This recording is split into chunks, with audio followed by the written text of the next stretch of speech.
अध्याय 1 श्लोक 3 संजय उवाच। संस्कृत श्लोक।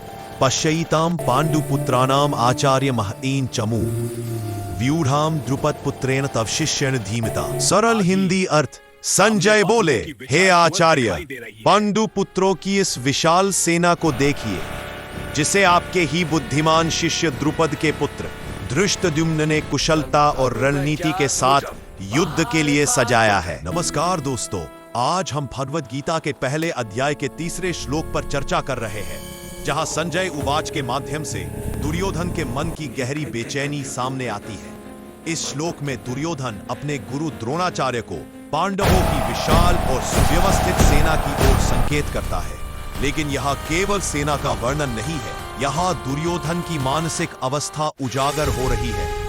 वह विशेष रूप से यह कहता है कि इस सेना का संचालन आपके ही शिष्य धृष्टद्युम्न कर रहे हैं, अर्थात वही ज्ञान जो द्रोणाचार्य ने दिया था, अब उसी ज्ञान का उपयोग उनके विरुद्ध हो रहा है। यही बात दुर्योधन को भीतर से विचलित कर रही है। वह भय, असुरक्षा और संदेह से भर जाता है। यह श्लोक हमें यह भी सिखाता है कि जब ज्ञान और शक्ति धर्म के पक्ष में खड़े हो जाते हैं, तो अधर्म का मन पहले ही युद्ध हार जाता है। आध्यात्मिक संदेश।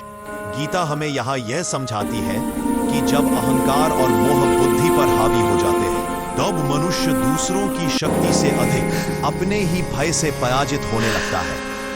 दुर्योधन की चिंता का कारण पांडवों की सेना नहीं, बल्कि धर्म के साथ खड़ा हुआ सत्य है।